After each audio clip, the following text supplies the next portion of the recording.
We are certainly live in OMG Biz Cafe in the Skylar Network. And now let's see if I don't mess up my entire recording. No, we're not going to try to do that. Okay, cancel. Okay, let me just put up this special announcement before we begin. It's time for another segment of Mr. and Mrs. Medicare, saving seniors from a high cost of healthcare, debunking Medicare, making Medicare easy to understand for all seniors. All guests of any of the Medicare segments receive the free ebook written by your MedicareLady.com. Here are your hosts, Paul and Sarah Finkelstein. Thank you for joining me in the Skylarverse. If you've never been in the Skylarverse, I invite you to come as a guest. And first of all, just join me at Skylar.network. And to do that, you can go to omgtalk.com. That's omgtalk.com. And coincidentally, that's going to be the word of the day. No, that is not a word. I know OMG isn't a word, but the word of the day is online. That's the word online spelled out. Meet. MEET, and then greet, GRET. So what do those words mean to you? Online, meet, and greet. And the word of the day are those three words, online, meet, greet, or OMG. So if you happen to get called upon today and you're doing a networking table topic on Monday at 5:30 Eastern time, you're welcome to come in and still participate in the networking table topics. We'll be here probably until 6 o'clock because I am just doing an introductory podcast to drum up some buzz for this time slot on Mondays at 5:30 Eastern time. I'm Paul Finkelstein with omgtalk.com. Let's also go to our inspiration for today. I have a very special inspiration. If you have not heard it yet, and chances are you have not heard it yet, is brought to you by Jimmy Valvano, the late Jimmy Valvano. And there's one particular thing that Jimmy mentioned in his ESPN talk, famous ESPN talk that you see on YouTube. You can look him up by Jimmy V, I believe. And he was talking that he got inspired when he, a long time ago, by this guy named Bob Richards.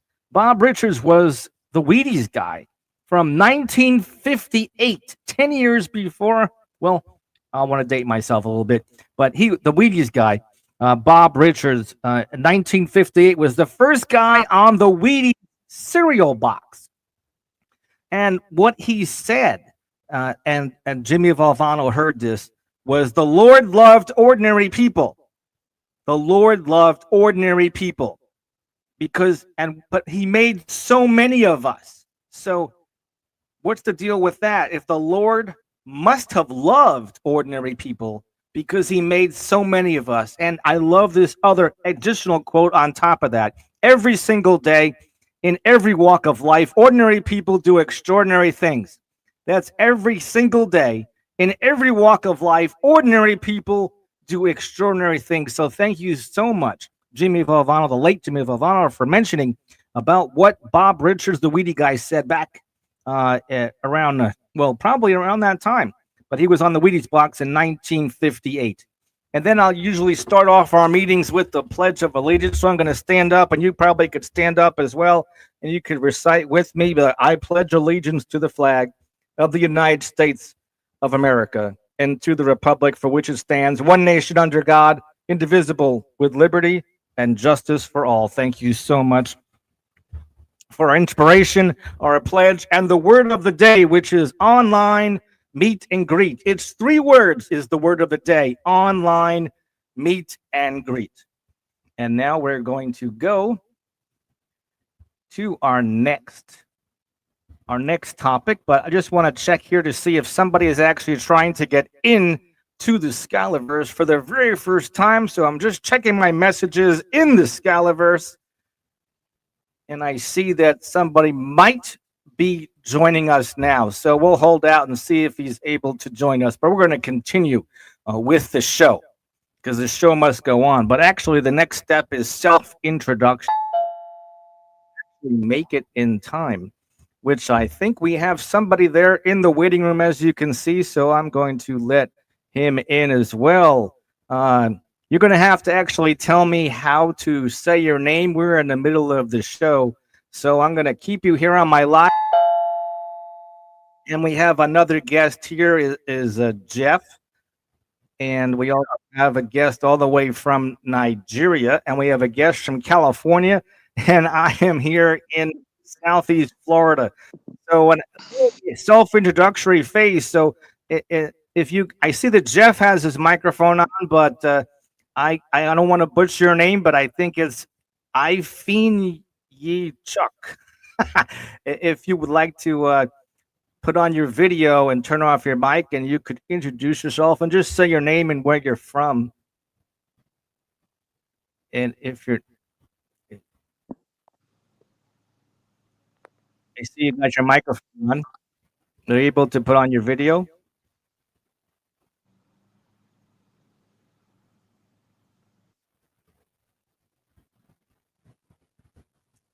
Well, at the moment, then we'll skip to Jeff right now. I think Jeff's microphone's up. He's ready to go. He was ready last week. So if you could tell us your name and confirm that it is Jeff, because I'm reading Jeff, and you probably might agree with me. I saw you before. You look familiar. And tell us what state or country you're in. Hi, my name is Jeffrey Recht. I'm the executive director of the California Healthy Workplace Advocates. Okay, just your name and the city is great for now. We'll get to that. Oh, good. I see we got some video up. Thank you, Jeff, as well for part of our self-introductions. And then you're going to have to help me and say your name. Ifin you Chuck. How do you say your name? It's Ifeanyi Chukwu. Ifeanyi, just Ifeanyi. Okay, excellent. Thank you, and welcome to the show. And is your English is pretty good? I hope so, because this is the networking part of our meeting.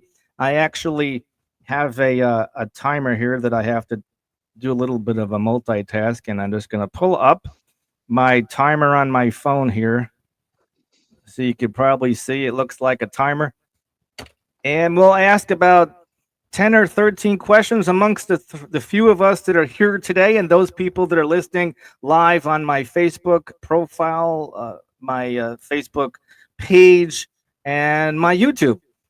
So that way we have a record of this, and also I'll put it up later. The audio version, this is the video version. The audio version will be on 10 different podcasts like iHeartRadio and Spotify. So let's have some fun and get to know each other, or the people that are listening out there. Just as a let's take a little peek. I mean, I had at one time like 27 people listening, but then it's down to 1, then it goes up to 20, then down to 1, then up to 20. I don't know what that means, but anyway, let's get to know each other with some networking questions, because we're not at a bar. we're not at a restaurant, so this is a great way to get to know you, and vice versa, and the people listening later on, whether it's audio or video. So let's start with Jeff. And say, actually, I usually like to say the question, and then that way it doesn't have to be Jeff. It could be somebody else. And I want it to be a little bit of element of surprise, so you can't prepare too much, because it gives you a lot of preparation and impromptu speaking, which you actually get in Toastmasters International. They practice in 145 different countries, and they help people with impromptu. They call it table topics. But here we call it networking topics. So are you working to correct any of your faults? Did I ask you this question before, Jeff? This sounds so familiar.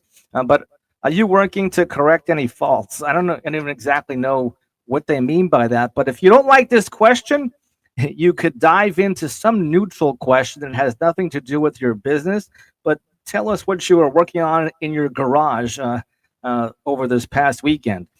So, Jeff, tell us. You have a minute and a half. A minute, and I will hold up my golden gavel.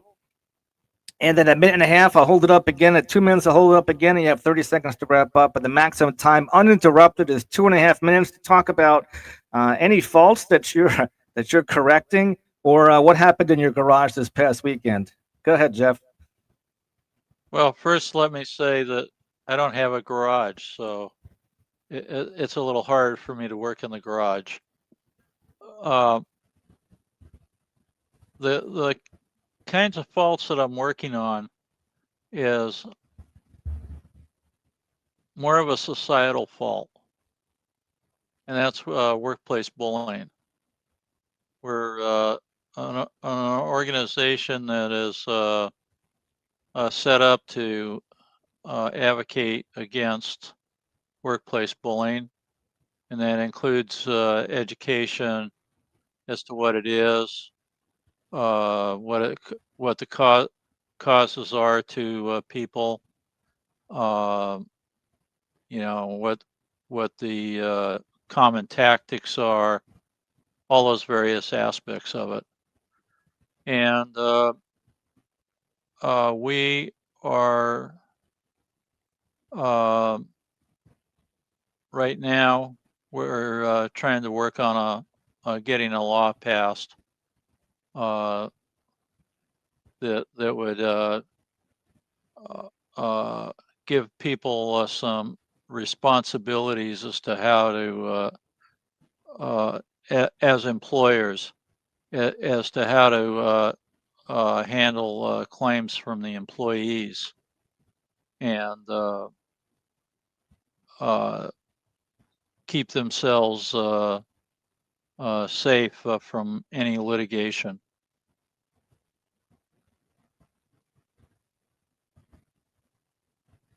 Oh, okay. Have you completed your talk there? I was just getting you to the 2-minute mark. You had 30 seconds, but thank you for being the first contestant. Well, let me say this. I could talk for hours on that subject. Okay, you got 15 seconds.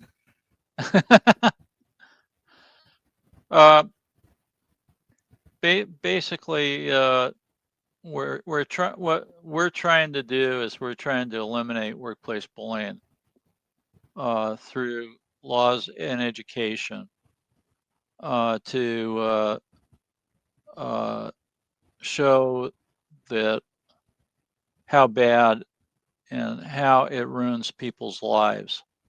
It's not something that That's is funny, like it, like the kids laugh at it when somebody does it on the playground, but it's really much more serious than that. I know that's a serious topic. I'm going to give you a thumbs up for bringing it up, and that's the end of this particular round for you. We'll go to our next contestant with our next question, and Ifinachuk, I'm going to say the best I can say, Ifinachuk. You can just call me Fates. You can call me Fates if that's hard for you. Fates? Fates? Yeah. Okay, Fates. So, if you could take a cruise anywhere around the world, where would it be? Or you could talk about your garage, if you have one. Or you could talk about if you had a dream to go on a cruise, where would you take a cruise? If you even heard of, have you had friends that have ever been on a cruise before? You saw on the internet a big cruise boat. Tell us about either a cruise or something that happened in a garage that you learned how to do something. Yeah, 1 minute. Go ahead. Okay, so if I should want to go on a cruise, I think I would love to go to. I think I would love to go to the United States.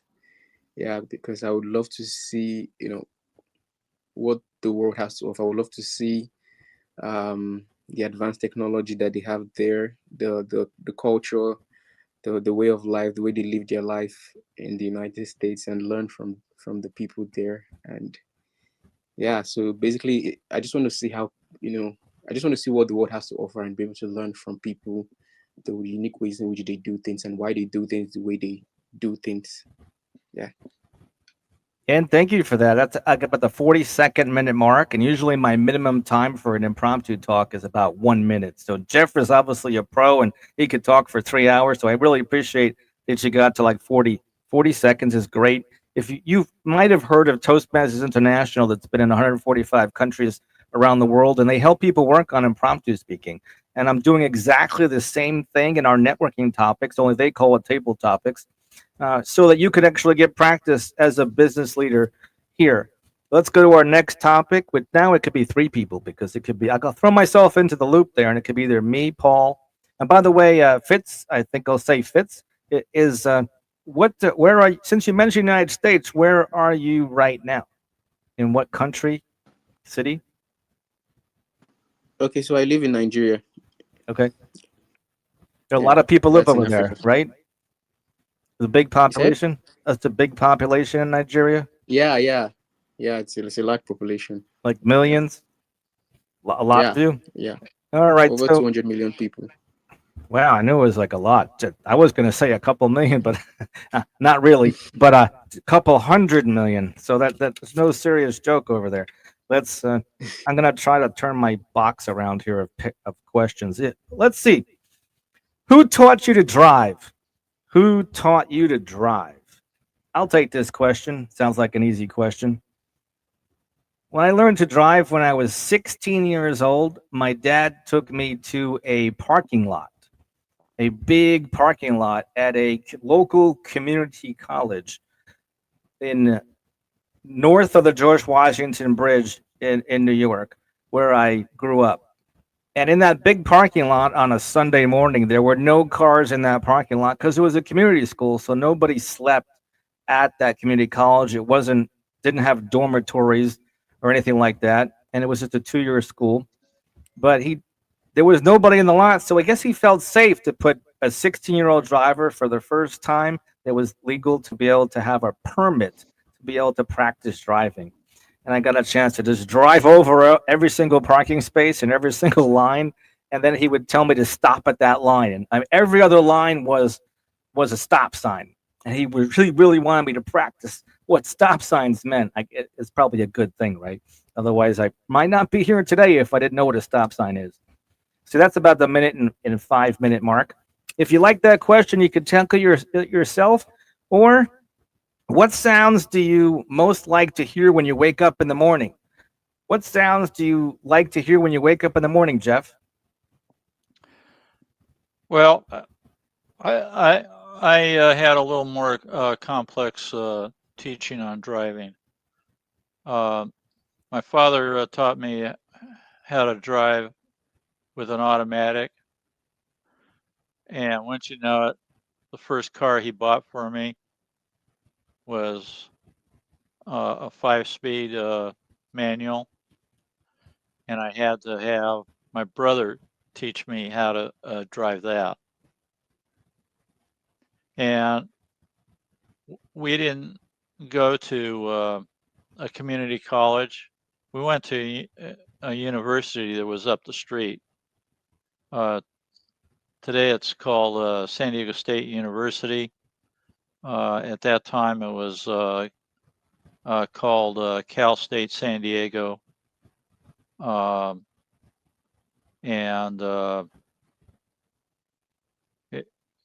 it's part of the state university's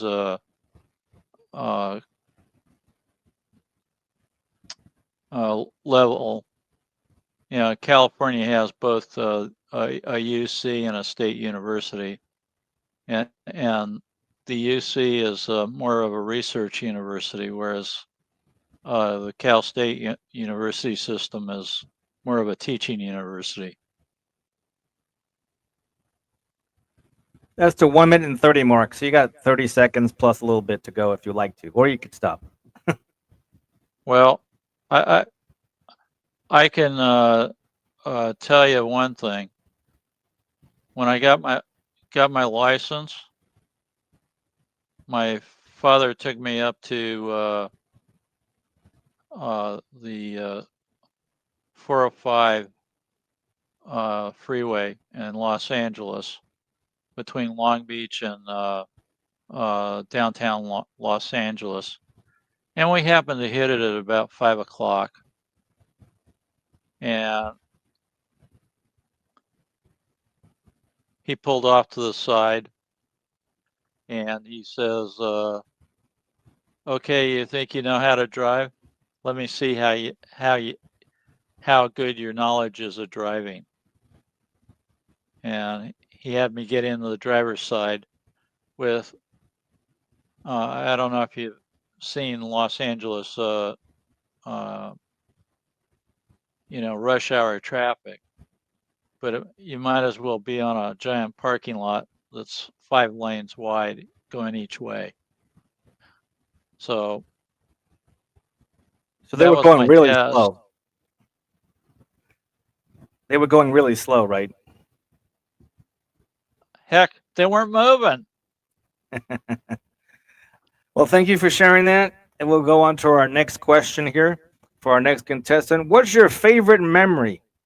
What's your favorite memory from any decade? Do you have a favorite memory, Fitz? Yeah. All right.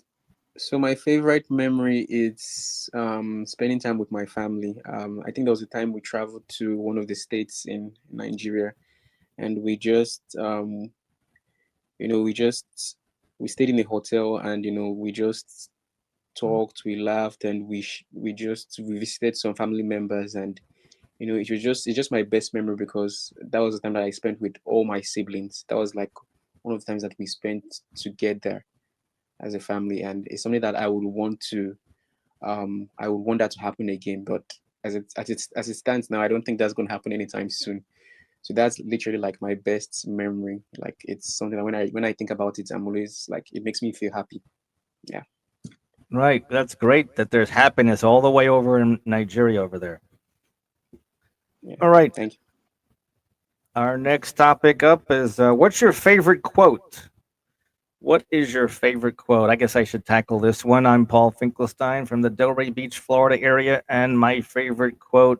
I'm just starting the timer. I want to make sure I multitask and I don't overtime myself as well.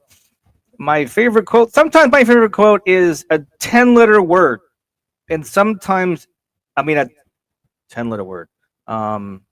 It's 10 letters that are two. It's 10 words that are 2 letters each for 10 letters. How about that one? Okay, I got through it. But there's also 4 words that are also my favorite too, and they're both like a pep talk. The first one is, I think Dale Carnegie said it, which is, if it is to be, it is up to me. 10 2-letter words. If it is to be, it is up to me. And then the other one is 4 words, which are, you can do it.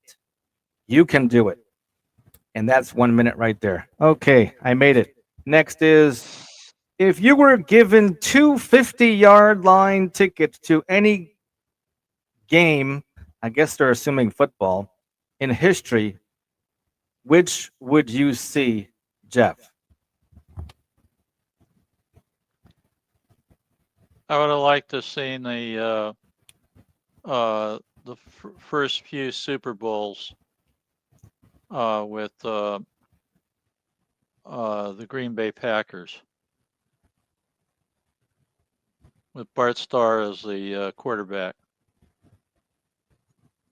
That would be something. Mm-hmm. Okay, that's a short, sweet answer. Let's go to, what's the best meal that your mom ever cooked? And if it's not your mom, is it your dad, or maybe it's you? What's the best meal that you ever cooked or ever had cooked? Fitz? Okay. So the best meal, my mom. Let me. I'm gonna use my mom. So it's a traditional dish here in Nigeria. So we call it black soup, right? So, and I guess you guys will not know how you don't know anything about our native dishes. So it's one of my favorite meal, and it's so nice. I it's so that's like that's basically it.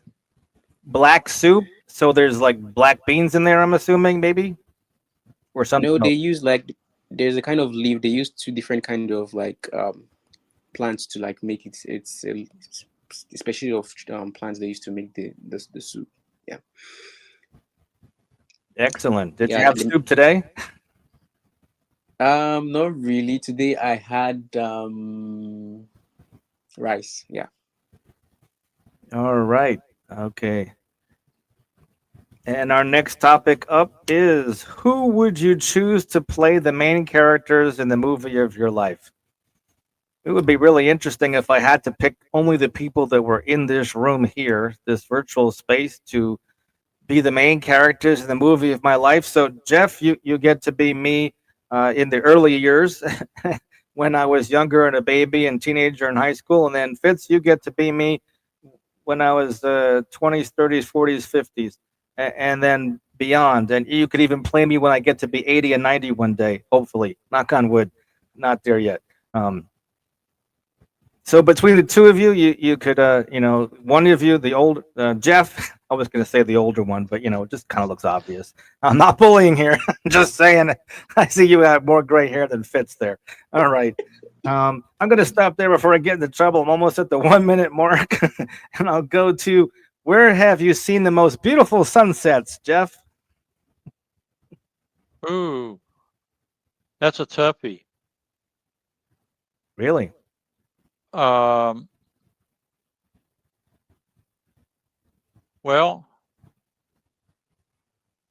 I've seen some fantastic sunsets in Mombasa. I've also seen some fantastic ones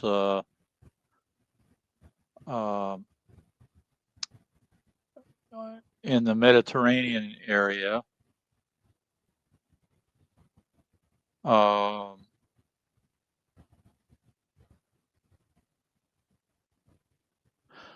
seen some fantastic ones in on the West Coast in Santa Barbara and San Diego.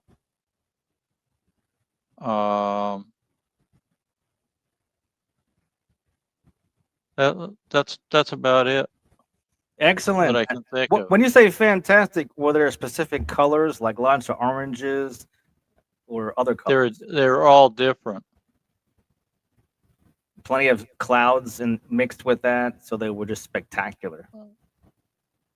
No, I didn't see a whole lot of clouds, but going back to the colors, they were all different types of colors.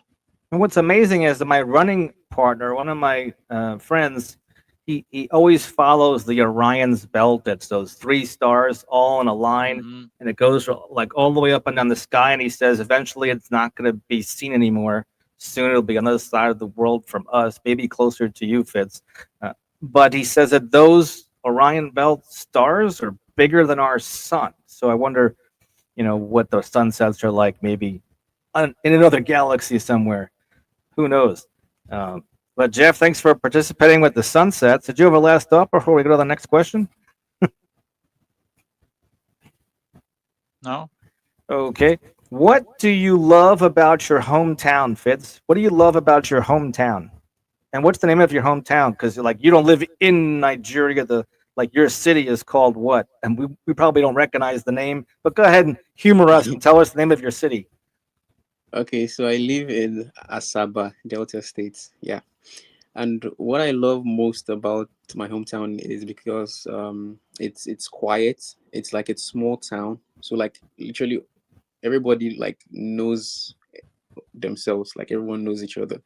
So it's a small town and it's quiet, it's peaceful, it's secure, it's safe, it's not loud. I don't like loud, busy places. So it's just a town it's just for me. Yeah. So that's what I love the most about my hometown. But it's pretty small, but you have internet, and it's better internet where you are than some people that are 2 minutes away from my house. Go figure. Wow. But what is the name of your internet provider in your town? Well, it's called MTN. Yeah, that's what we call it here, MTN. Okay. Is that like the phone company or the cable company or something else? Okay. Yeah. The cable company. And then Jeff, what do you like about your hometown? Well, for one thing, its nickname is the City of Trees. Well, that's Sacramento. My hometown that I was originally born in was San Diego, and I left because the city got too big, amongst other things. When I was growing up, San Diego was more of a cross between a rural farm town and a metropolitan area. They had truck farms and dairies in one of the prime locations of the city. And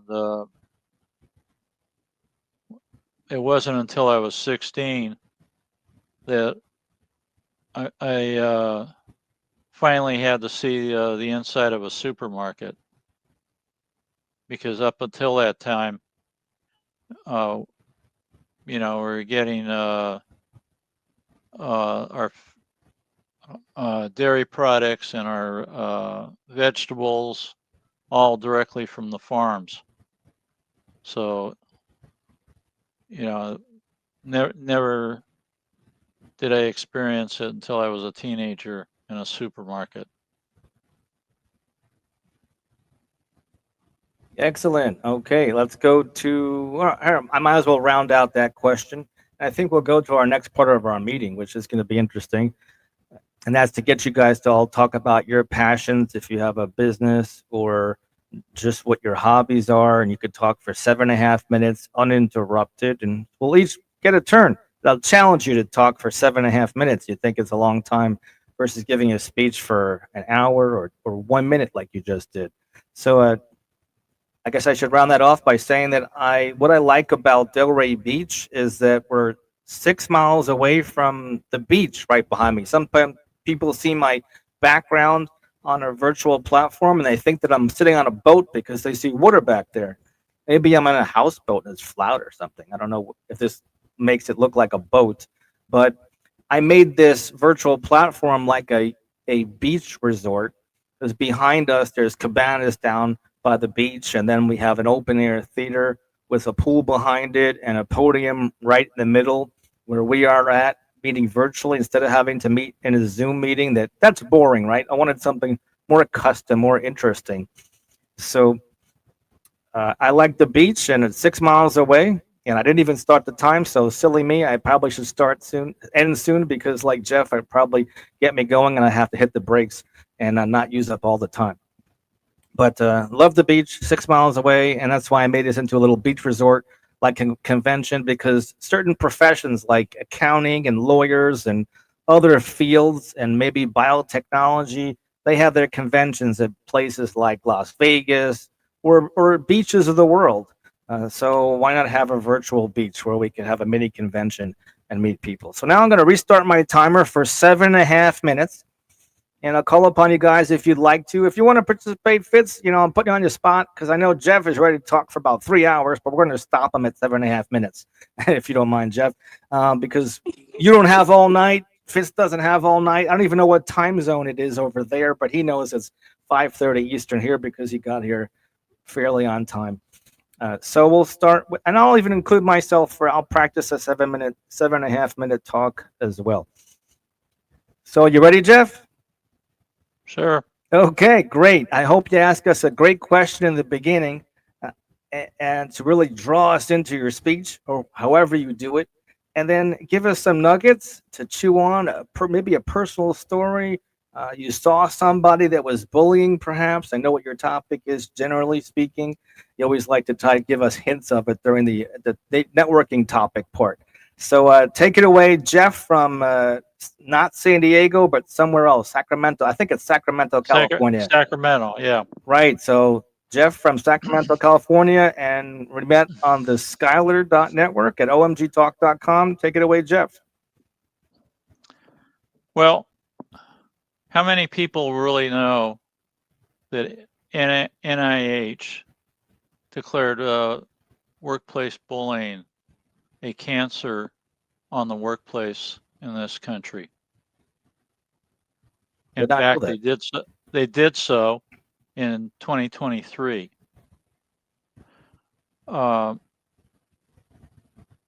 the reasons for that is that people get traumatized from being bullied, and the traumatization can lead to all kinds of dark things that people have to experience. One of the biggest issues is that they'll start off with shame and anxiety, and the anxiety comes from the fact that they don't want to come to work. They feel they don't understand why this is happening to them. And the reality is, this is our best workers that this is happening to. The real problem is that there's some long-term effects with this. There's short-term effects with this. People get PTSD from it. They get complex PTSD. They get post-traumatic embitterment syndrome from it. They can get depression. The depression can lead to suicidal tendencies. And then on the physical side, maybe 20, 30 years after it's happened, they can get heart ailments. They can get strokes. They can get cancers from the stress of it. And then there's the effects that happen to the families that, believe it or not, this is not held in our statistics on workplace bullying, because it's all under the table, so to speak, and it's really hard to quantify it unless the people are open about it, which typically they're not. And that is that if you figure that most workers have families, anywhere from 1 to 2 or 3 kids at home, it's felt by everybody in the family. So the kids can get PTSD. It can lead to the kids having alcoholism, taking drugs, and all these other things that we see as societal ails. It's really ruining our society as a whole. So it's not a funny thing. It's really serious. And You're coming up at the halfway mark. That's all that was. You have plenty of time. oh, okay. So the other thing is, back at the workplace, it creates a toxic environment. And so people are in a toxic environment. People are coming in, they're going. And in the meantime, the quality of the employees are getting less and less good. And the result is the employer gets a reputation for not having a good place to work with or work from. And so the result is, as people leave, the employer spirals down in the quality of work. And with their reputation, it gets harder and harder for them to get turn that around.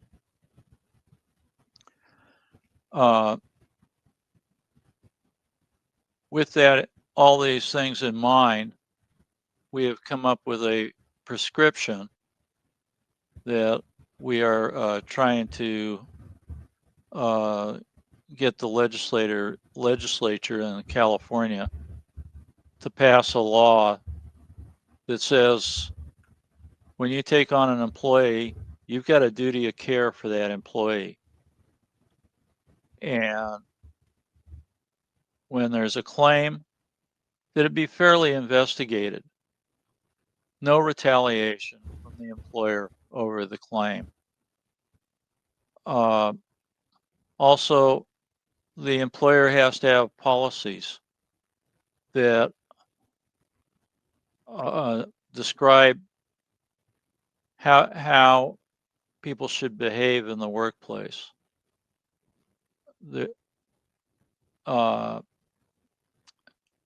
And if they enforce those policies,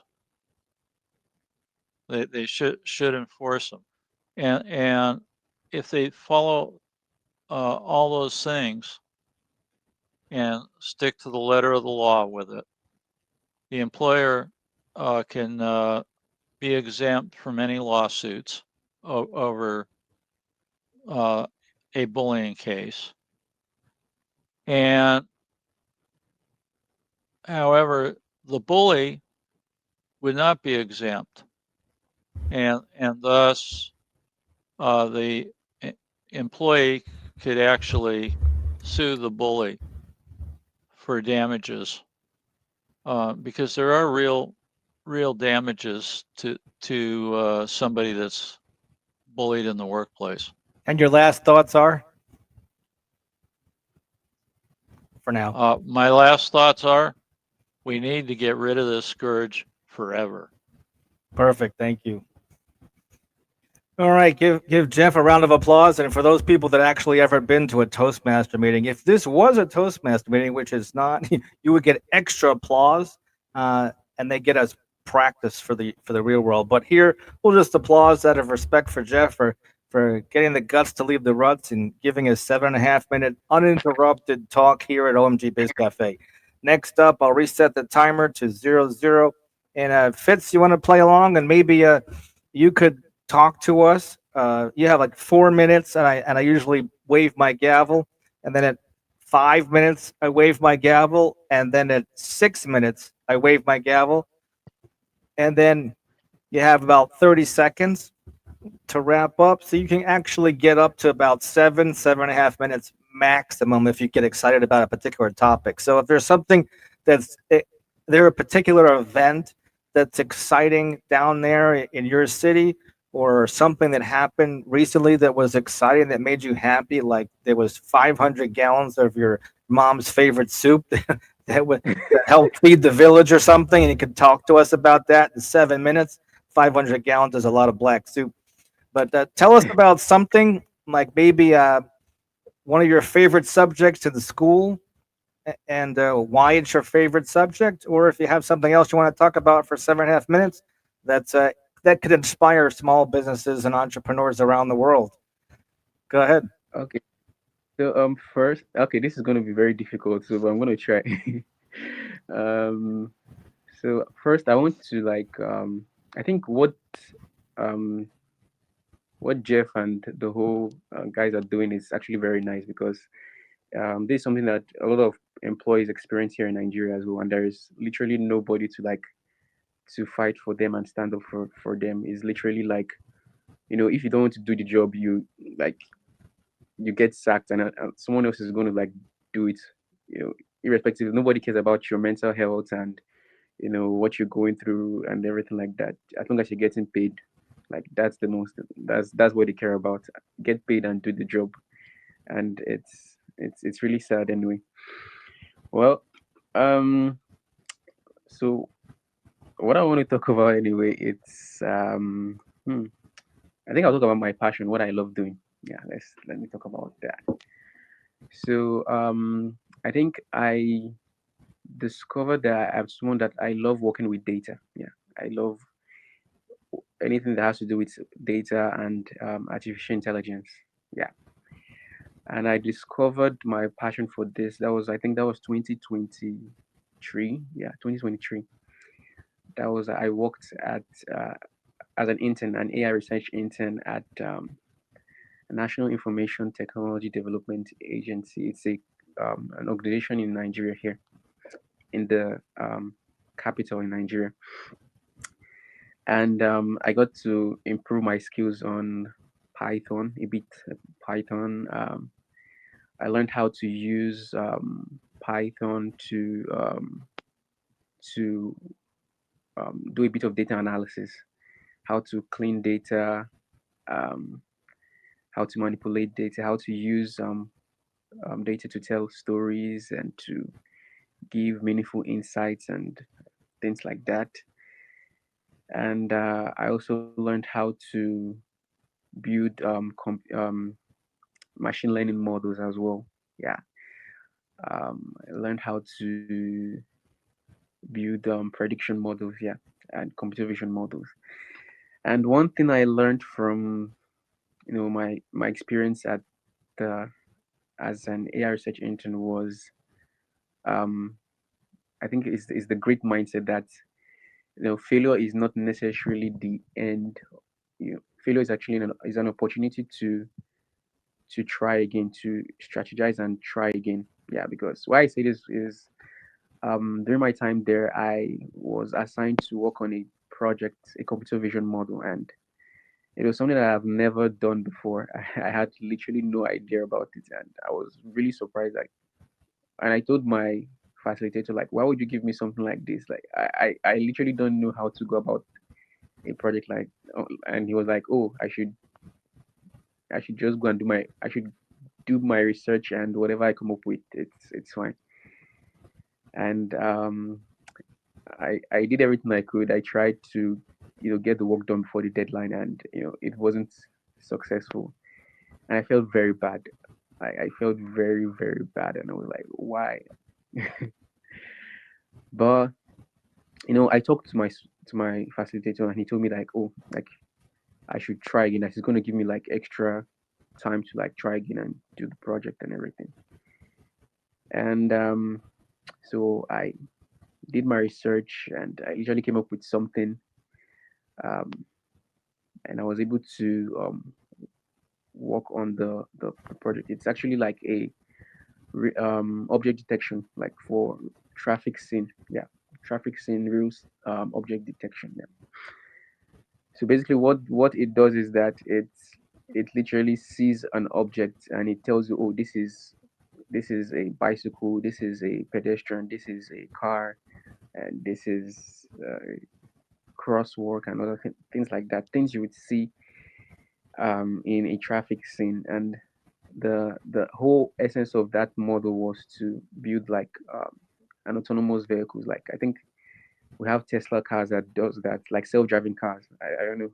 We don't have things like that here in Nigeria. Yeah. So that's where like a model like that can be applied. So at the end of the day, I was able to work on the project and build the model to the the required specification, right? And I felt so proud of myself. I felt so happy. I was able to do something like this. And at the end of the day, I just realized that whatever you put your mind to, whatever it is that you put your mind to, no matter how difficult it may be, as long as you keep trying, every single day, you keep working on your goals and everything, you're definitely going to grow. You will definitely see growth. You're going to see progress. Yeah, so that's what I learned from that experience. And I want to give How many minutes?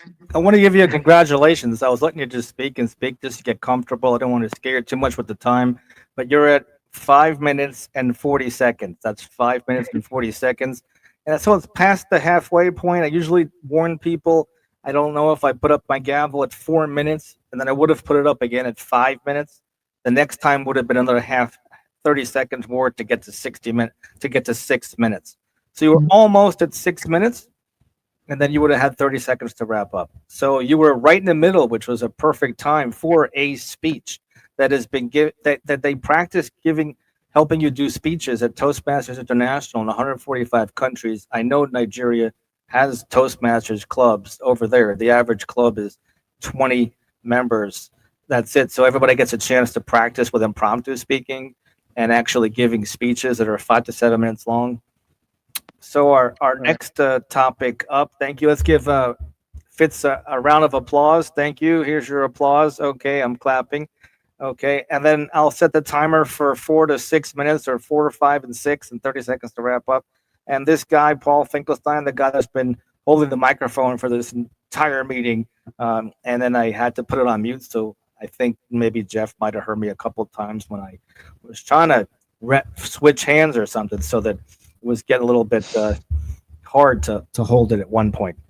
So Paul is in Delray. He's been here for half of his lifetime, and then the other half of his lifetime he was north of the George Washington Bridge and a little bit upstate New York, but not really that much upstate. Some people think that north of the George Washington Bridge is Canada, but it is not. It's still about 7 hours till you get to Canada from there, or 7.5 hours.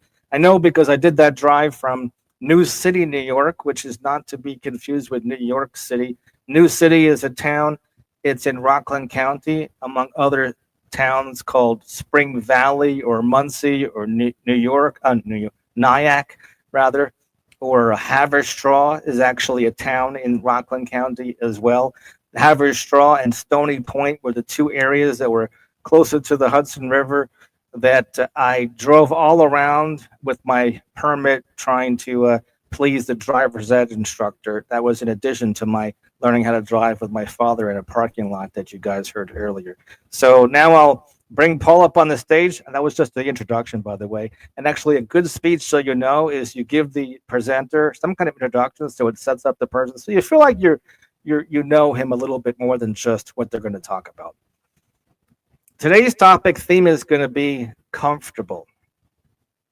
Some people are comfortable and they're giving speeches, and some people are not. Some people are comfortable with their jobs, and some people are not. Some people are still looking, and some people are not. Some people get comfortable. I wanted to start off by talking about something completely different than my main point at hand, but it involves the word comfortable, and how the word comfortable, maybe not how it came about, but I don't know how do you say comfortable is the language called Nigerian in Nigeria, or is it a certain language there? How would you say comfortable in your city, Fitz? The word comfortable, do you have it? So we have different languages to speak here in Nigeria. Yeah. So How would you say the word comfortable? Okay. You can just say JJ. Let me just put it like that. Like you can say, yeah. JJ? So JJ means JJ. comfortable in your language? Kind of. Yeah. Oh, okay. Kind of. And I was with this Russian and this Israeli together on a farm, and I was Yeah. going to learn how to milk cows. And of course, we probably have plenty of farms here, but I didn't grow up on a farm. I was more in the suburb earlier, and far from a city, but in the suburbs. And I did not grow up on a farm, but I was one summer on a farm with an Israeli who was also Russian, and he didn't speak any English, and he wanted to teach me how to milk cows. And it was modern time version of, do you have cows near where you are? Any of you two? Fitz, Jeff? Yeah, we do. We You have do. cows? Well, yeah. We Do they do. have the high technology when you milk cows? Because like in the farms, like the Amish, I would imagine they also have, I don't know if they have modern day equipment, because they might do it the old fashioned way where you actually have to squeeze the udder like this to get it to go into the pail, the milk. Yeah, we used to call that fresh squeezed. Freshly squeezed for a good reason, right? Right. So I did not have that experience, because the farm I was on, they had a modern version where you actually hook up the udder to this plastic gizmo that was hooked up to a hose that went to where the milk went. So I had to actually hook up the udder to this plastic device, and then it would milk for me. And then when it's ready, somehow it knew to unhook. I guess the cow, maybe it senses the sensitivity of the. And then what we had to do was this Russian had to teach me, when I didn't know Russian and I only knew English, that I should take this thing off and then take this other plastic device and put it on the cow that had iodine in it or something, so that it would soothe the teat of the udder of the cow. Well, it's done to keep them from getting infection. Right, exactly. And to use the theme of my talk here, do you think maybe the cow was comfortable with this device hooking up to it? Who knows? I If he doubt. was, because cows No, don't speak. And if you were a cow and someone came along and put that to you, you probably would be uncomfortable. But the end goal was so that the town and the community could have milk, because somebody came up with some slogan probably that said that milk does a body good.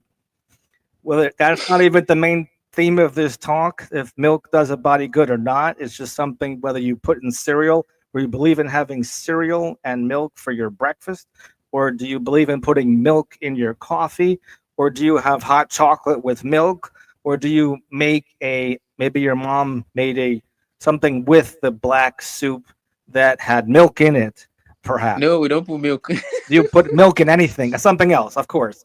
So he taught me how to milk cows, but before doing that, he had these boots on, and I didn't realize, because I didn't grow up at a farm, that the stuff on the ground around 50 to 60 cows was not mud. I thought it was mud. Like I thought it was a farm. It's, mud, but it was poop. It was a lot of poop. And apparently cows make plenty of this poop. So he wanted me to wear these boots. And I said I had a shitty, pardon my French, I had a shitty pair of boots. I had a pair of sneakers that I could throw out, and I didn't care. And I had jeans that went down to my sneakers. And if it was bad and I went 3 feet into this poop, I could just throw it out and wash up in the shower. And I said comfortable, meaning my shoes were comfortable. And all he could say back to me was comfortable. And I said comfortable. And he said comfortable. And when you don't know the language that they know, and they don't know the language you know, we just kept saying one word back and forth. But I thought it was kind of comical and interesting to maybe tie into a story, and the fact that it was the word comfortable that I actually used. And fast forward to like at least 20 plus years, a little bit more, I met somebody in my local town over here, and the mother was living with this husband and wife who were friends with my wife, and then of course friends with both of us. And the mother only spoke Russian. So I felt like it reminded me back then when I was with this Russian on this farm learning how to milk cows, and he kept saying the word comfortable with me, that I said to the mother-in-law of our friend, or the mother as well, I said, can you tell me how to say the word comfortable? I just couldn't resist. Of course, I didn't get into maybe she could teach me how to milk cows or something and talk to me in Russian. So I just said, just tell me, how do you say comfortable in Russian? Maybe that might appease me or something and make me laugh, or she get a kick out of it. Of course, she got a kick out of it because I wanted to learn Russian, and she wanted to teach me. And we started with the word comfortable, and I said something like dubla or dubla something, or Google it and tell me if you can pronounce what comes up, and how do you say comfortable in Russian? And I don't even remember. I should write down the phonetic again and try to tackle it. But I just think it's just too comical that I couldn't say it, and the fact that I met somebody else that didn't know English, and yet it was hard enough as it is for the husband of the wife, whose mother-in-law was living with them, that he couldn't communicate with her in any format whatsoever. So he didn't seem like he I would have, if I was in that situation, I would have, enrolled myself right away into some online Russian class for beginners. But that's just me. Now I fast forward to modern day Paul today, and I don't have a whole lot of speaking time because I went right into past 7.5 minutes by a bit. So I did pass, so now you know what the time looks like, Fitz and Jeff. That I went to 7.5 plus minutes, like 15 seconds past that. But I will just give you like just a taste of where I was going to end it, which was that people are consumed with the word procrastination, I think, in some people's lives. And they either put things off or they put things off indefinitely and things never get done. And then there's this thing called mediocrity, where here's my best example. I drew a circle on an index card, and the middle inside smaller circle is a dollar sign in it. And that's your income circle of how much money you make and everybody makes. Everybody makes what's inside their income circle. And then outside that circle is dreams. And nobody ever gets to the dreams because they're so busy with time. Like either you have more time or you have more money. In order to get more money, you have to spend more time. And you're playing this vicious back and forth between going to work, coming home, going to work, coming home. And you're only getting as far as that income circle. And to get to the dream circle, sometimes mediocrity and procrastination just seem to get in the way of your dream circle. And most times success, bigger success than just getting a job, is to get to that dream circle, and it's outside of your income circle. So that in mind, if you know anybody that would like to get some help getting to that dream circle, this is what I was going to end on this, which is the definition that I love of success, which is success is the progressive realization of a worthwhile dream. Success is, to me, not the worthwhile endeavor of a job. I think that success of a boss is you working at that job for the rest of your life for 40 years. And then you made your boss's dream come true and you got a little bit of cash. And of course, maybe you made a living.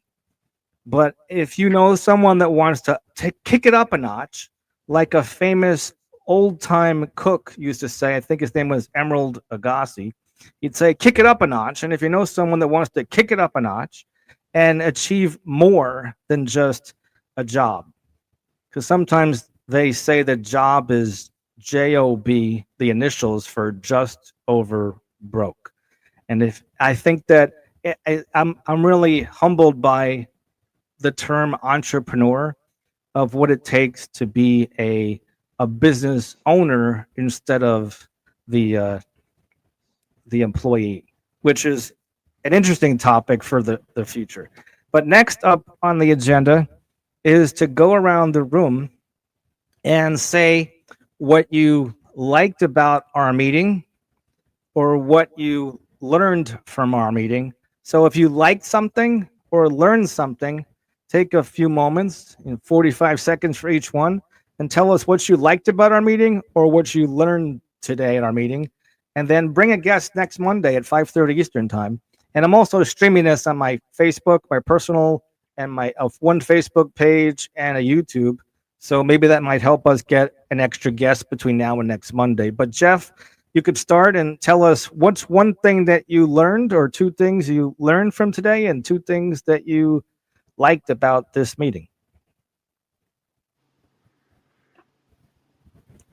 Well, I always like to listen to people from other countries and find out what their views are on various subjects.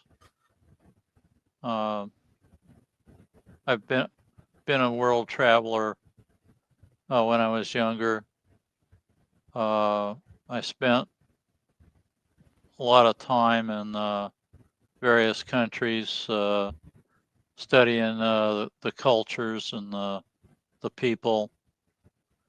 And I always found that, you know, the news that we get in this country is just a small slice of what's really happening in the outside world.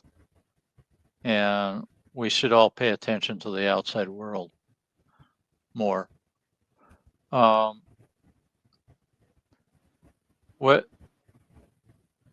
I like about your format is that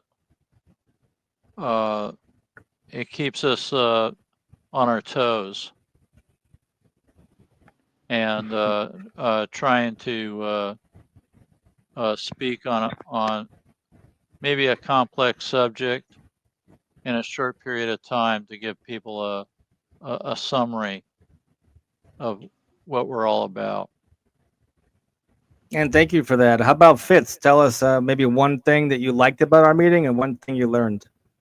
Anything come to mind? Yeah, what I loved about the meeting is the fact that I, get to talk more, because I'm someone that I don't like talking, like, for long. Like, let me just put it like that.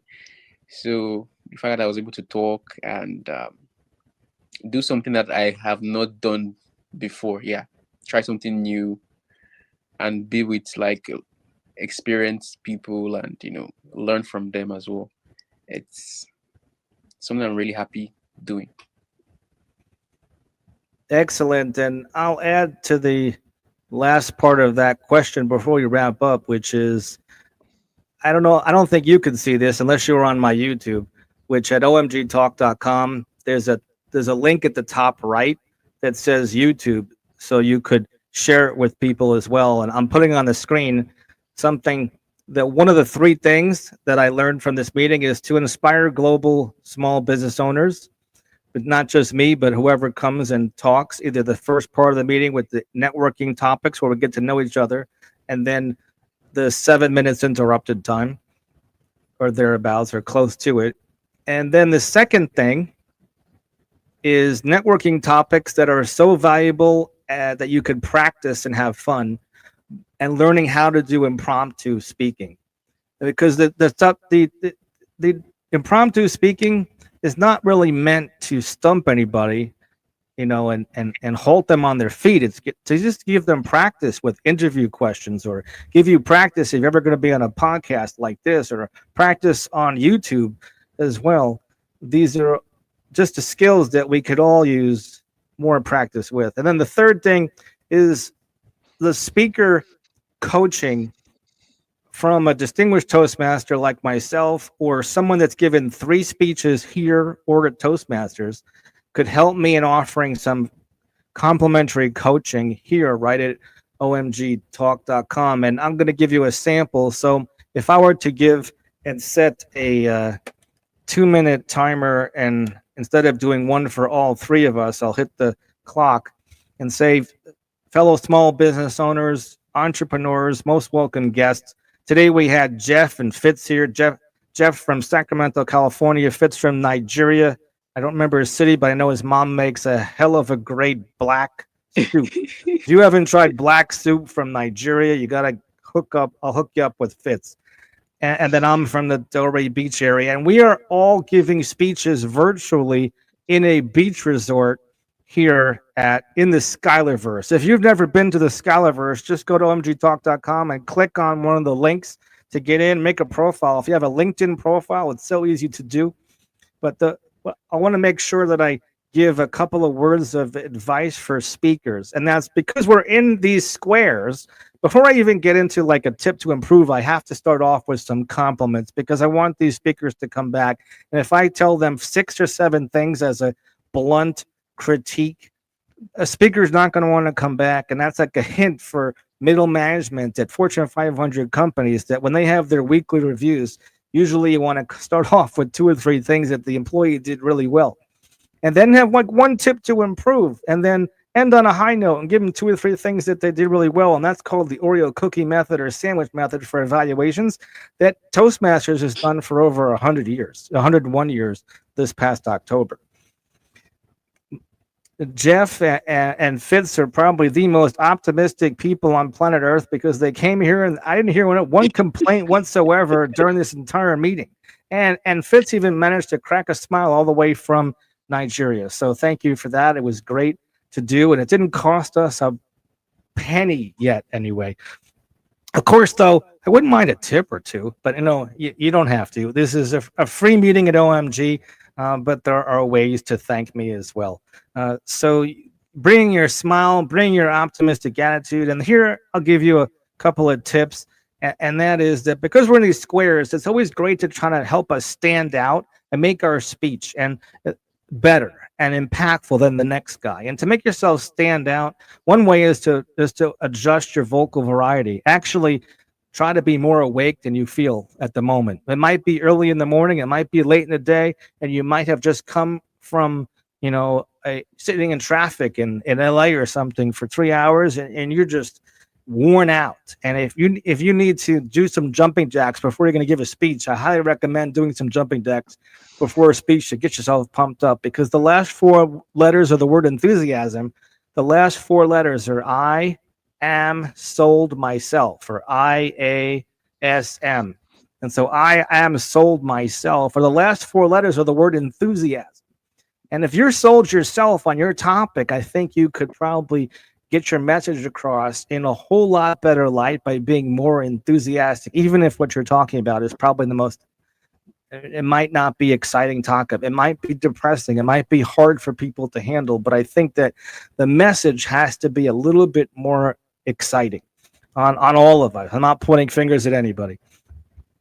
So I would love to see definitely more enthusiasm. Everybody, I think everybody, when they start a speech, here's your $1 million gold tip for public speaking.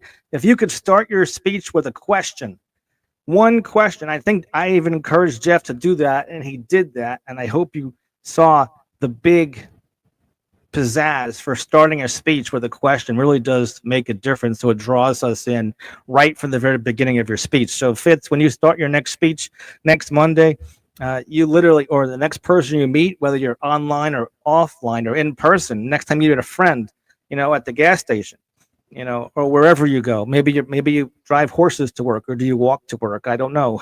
in your town over there, you got plenty of cars. We drive. We drive. You got drive. So I'm afraid to ask what age you started to drive over there. But so that was just a small taste of some speaker coaching of the level that they do at Toastmasters International, and here as well for the networking topics and or the meeting overall. How did we do? That's why I ask you guys to help participate by doing like and learn, which we all gave a chance to say what we liked and learned, so that helps for feedback as well for the meeting going forward.